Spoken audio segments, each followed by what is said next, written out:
Insyaallah nak pertemanan iki fillah jeung ben jenengan diberi satu mimbar yang semuanya serba nur.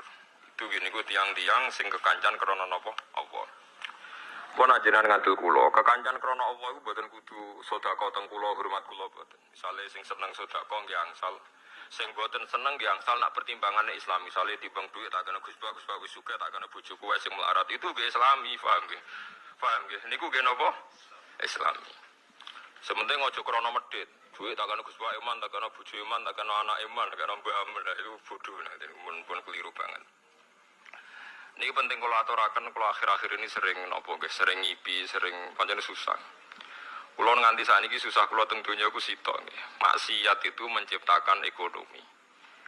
Jadi kulo niku seneng ibadah teng donya namung haji. Mboten seneng haji, seneng sistem ibadah haji. Niki logikanya gini, misalnya ada doli sebelum ditutup. Kalau ada komplek prostitusi itu artinya kan transaksi seksnya juga bayar. Nanti di seputar situ ada bakul mie. Mungkin taksi malam-malam yang antarkan hidung belang. Nanti mungkin seputar situ juga laris. Macam-macam. Makanya itu yang diwawancarai di Keramat Tungkak dulu di Jakarta itu lucu. Ada bakul mie itu orangnya soleh. Dia ya tidak pernah zina, ya tidak pernah apa-apa. Tapi dia bakul mie seputar situ. Ketika ditutup ditanya, kamu susah ya? Susah sekarang sepi. Itu kan lucu. Jadi jangan kira Anda yang tidak berzina itu terus tidak memberi kontribusi. Mungkin kita supir taksi atau supir beca. Paham ya? Mungkin kita punya warung seputar situ yang larisi ya orang-orang yang mau ke situ. Jadi sing iso nandingi niku namung haji. Haji itu satu-satunya ibadah sing iso nandingi gemerlap ibadah maksiat. Orang datang ke Las Vegas itu hanya berapa? Yang datang ke Hollywood hanya berapa? Tapi kalau yang datang di haji itu melibatkan ada hotel, ada catering, uangnya triliunan yang dikorupsi di Indonesia saja apa? Triliun. Artinya satu ibadah yang ibadah tapi nyiptakan apa? Ekonomi. Selama ini ekonomi itu masih kalah dengan maksiat. Ayo penjualan tasbih, kondom, kathah pundi. Yang bisa nandingi itu hanya apa? Haji. Bahkan saya diceritani teman-teman itu yang hidup, yang sekolah di Italia itu. Vatikan itu paling susah itu mikir haji karena kota suci Roma itu tidak serame nopo Ka'bah. Sama padahal agama Kristen itu lebih banyak. Artinya orang Kristen lebih banyak, lebih mapan. Tapi kok tetap rame Ka'bah ya, soalnya Ka'bah kok rame Ka'bah. Itu tidak hanya musim haji. Misa yang suci di Vatikan saja masih rame umroh. Nggak usah ditandingi haji, baru dengan umroh aja ya bisa. Bahkan penerbang-penerbang dari Inggris dari mana-mana itu nggak bisa bayangkan kalau di dunia ini tidak musim haji, karena surplusnya para pebisnis pesawat itu ya pas musim haji. Itu kan banyak yang pesawat dari Prancis, Inggris terus dikelapi Garuda, dipiloti Prancis berangkat, tapi tetap supirnya sangat putih Prancis. Lalu sadaqallahu lazim ketika Allah dawuh ja'alallahul ka'batal Baitul Haram qiyamal linnas. Allah boten dawuh qiyaman lil mukminin tapi qiyamal linnas. Jadi Ka'bah itu akan diciptakan Allah sebagai qiyaman linnas, saka gurune manusa. Karena sekarang sistem perdagangan di dunia itu termasuk faktori hidup itu karena musim haji dan apa? Umrah. Itu kita harus syukur. Ada ibadah sing ngasilno apa? Duit. Karena banyak maksiat yang sudah menghasilkan apa?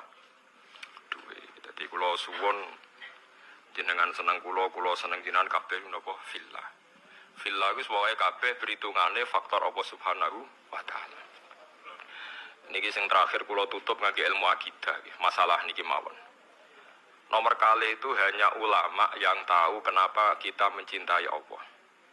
Dan ini saya tidak bikin-bikin. Saya berkali-kali belajar kitab hadis Bukhari, Muslim, mulai hadis sahih sampai sing dhaif, sampai setengah maudhu, sampai hadis gak jelas mau itu bodoh sohai. Tapi kata Imam Ghazali ngendikan begini dan saya percaya karena ini real nyata. Wa a'dhamu, sampai saya hafal karena makalah ini dikutip Abu Hasan Asy'adili. Semua ulama mengutip makalah ini. Wa a'dhamu ulumil Quran fi asma'ihi ta'ala. Jadi saka guru ilmune Quran namun setunggal ketika mensifati Allah saja, ada katanya saja. Lainnya itu karena menjelaskan manusia. Misalnya begini, ini contoh gitu, terutama konco-konco sing hafal Quran. Misalnya Allah hanya dawuh datar gitu. Wa huwal ladzi yuhyi wa yumiitu. Wa huwa te Allah wa alladzi zat yuhyi kang maringi urip sapa Allah wa yumiitu lan maringi mati sapa Allah. Wa huwal ladzi yuhyi wa yumiitu. Itu kalau orang-orang alim yang baca itu nangis. Nangisnya begini. Ketika sudah ada manusia begini, ada Mustafa, ono Ruhin, ono manusia-manusia ngeten. Terus kita akan bilang, manusia iku iso urip nang nganggo jantung, nganggo paru-paru. Manusia iso urip nak uteke gak remek, gak dikelindes truk. Nak jantungnya oke itu benar. Karena sudah kadung jadi begini. Tapi ini ilmu yang ditopang adat. Karena manusia ya sudah begini, maka hidupnya butuh jantung, butuh paru-paru. Tapi itu ilmu kesekian.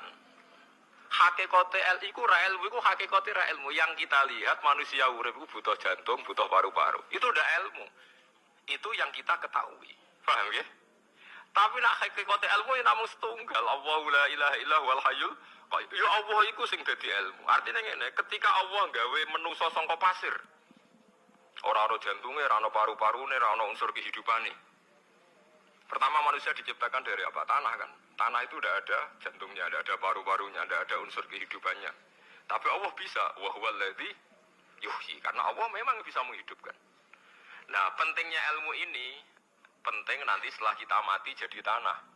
Kita tidak pernah janggal bagaimana Allah cara menghidupkan. Karena kita mensifati Allah bisa menghidupkan zaman kita berupa tanah. Maka Allah akan mudah lagi setelah kita jadi tanah. Allah ya akan mampu menghidupkan lagi. Lah kita ini dididik orang kafir atau orang sekuler untuk percaya paru-paru jantung. Terus percayanya keneman rendah. Sesuai orang Islam diam-diam ya melok mamang pisan. Mosok wis mati suwi so tangin nek carane piye lha iku wis musibah. Napa musibah. Lah saya itu berkenalan dengan jenengan hanya punya kepentingan itu supaya iman-iman yang faktor Allah itu hidup lagi. Ya iman-iman sefaktor Allah napa hidup lagi. Kita bilang kalau kita tidak makan mati itu yang kita ketahui, tapi itu udah ilmu. Kita nggak akan ngomong bisa hidup itu dengan paru-paru jantung itu yang kita ketahui, tapi itu tidak ilmu. Yang benar-benar ilmu kayak wa huwal ladzi yuhyi wa yumiit. Paham sih kalau maksudnya? Nah itu pentingnya kenal ulama. Nah, kalau kamu begitu berarti benar-benar mencintai Allah karena Allah kamu zat yang super, yang luar biasa. Nah tapi nak nyifati Allah kaya wong awam. Carane urip piye tanpa jantung? Padha karo kene nakoki pangeran. Ndak iso tenan Gusti jenengan kula urip tanpa napa? Pangeran kok takoki ngono. Itu kan. Nah itu termasuk al-mutahabbina fillah, orang yang mencintai ulama karena ulama lah yang bisa memuji Tuhan. Lane tiang Yahudi, tiang Nasrani dikritik Allah wa ma qadaru wa haqqan wa qadri. Mereka tidak bisa menghormati Allah dengan sepenuh-penuhnya sifat Allah. Karena mereka sering mengukur kekuasaan Allah ambek yang mereka lihat. Ya ambek yang mereka nopo lihat. Mulane kecilkane Quran nang kecil wong Yahudi. Orang Yahudi itu meyakini Isa itu anak zina karena Maryam tanpa bapak kok punya anak berarti anak nopo zina. Dari pangeran anggot sokong Yahudi, jarene cerdas pikir kok. Cara pangeran yo gampang, inna masalah Isa inta wahi ka masalah Nabi Adam. Nak Isa iku mukhal pergo tanpa bapak, kudune wong Yahudi luwih ingkar anane Adam. Adam malah tanpa bapak, tambah ibu. Lah ya iku pentingnya ngaji. Ngaji ku sono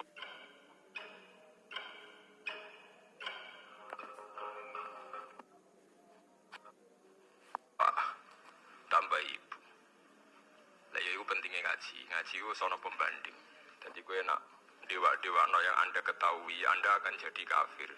Meskipun gak kafir yang tenang-tenangan, tapi kafir diam-diam. Perkara ini meragukan kekuasaannya nopo Allah. Jadi mulanya kalau ini kan delok wong bingung. Aku nak ra umume wong jari ra pinter. Nak kaya umume wong jadi setengah kafir. Ya memang repot jadi ulama tapi harus berani ngomong. Itu tadi makanya Imam Ghazali bilang Quran ilmu tertinggi itu ketika hanya nyifati Allah. Kata wa huwal ladzi yuhyi wa yumiit. Allah bisa menghidupkan tanpa syarat. Wa yumiit ya tanpa syarat. Jadi ya begitu. Misalnya begini bedanya ya. Saya bisa hidup kan karena makan, karena minum. Tapi orang Islam disuruh yakin ada makhluk Allah di sana yang kita tidak tahu namanya malaikat.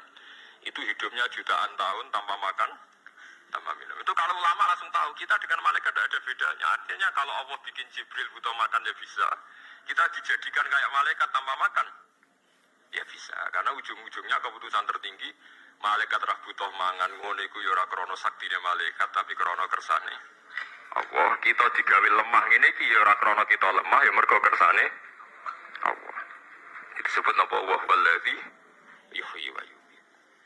Paham gini penting kula aturaken dados kula nggih mungkin hanya sekali niki mukadimai kitab ini sudah saya cek hadisnya. Ini kan kitab Ihya. Terus yang terakhir itu sarahnya Ihya Sayyid Zabidi. Sayyid Zabidi itu yang mensarai Ihya. Kebetulan kalau kemarin-kemarin itu sering menghatamkan Ihya. Urut, maksudnya buatan moco acak, buatan urut. Nah, sampai kan ya ora urut, ya ora hatam. Jadi artinya mau moco ya mungkin tahu hatam tapi ora urut. Kayak ngaji kilatan, nak ngaji hatam tapi buatan apa? Urut. Ihya itu dikarang tahun 450, beliau lahir kapundhut 505. Ora ono sing nyarai, 600 tahun gak ada yang mensarai. Sing nembe tahun 1200 wonten sing nyarai tiyang alim saking Yaman. Termasuk Sayyid Zuriyah Kanjeng Nabi ini jenis Sayyid Murtadho napa Az-Zabidi. Wonten sing maca Zubaidi, tapi kalau nak maca Az-Zabidi. Nah, ketika saya baca itu terakhir beliau di kesimpulan pada akhirnya sing diridani Allah itu nanti hanya orang yang saling mencintai karena Allah. Karena ini yang menciptakan agama, kata beliau, karena ini yang menciptakan apa agama. Terus saya jadi nyontohkan orang Islam yang paling fasik hukumnya gimana, ini juga ikut menciptakan agama. Ya, misalnya begini ya di Jogja misalnya kan mayoritas Islam. Masih preman jenenge Nuraini. Kok misalnya sing wong nakal jenenge Solikati sebagai masih gitu. Paling ndak itu kalau ditanya masjid itu roh, ya ora janggal lah orang Islam. Ya kita menjadi mayoritas di Jumatan raisin, sampai sholat raisin, mereka mayoritas Islam. Meskipun ketemu orang-orang yang tidak nopo sholat.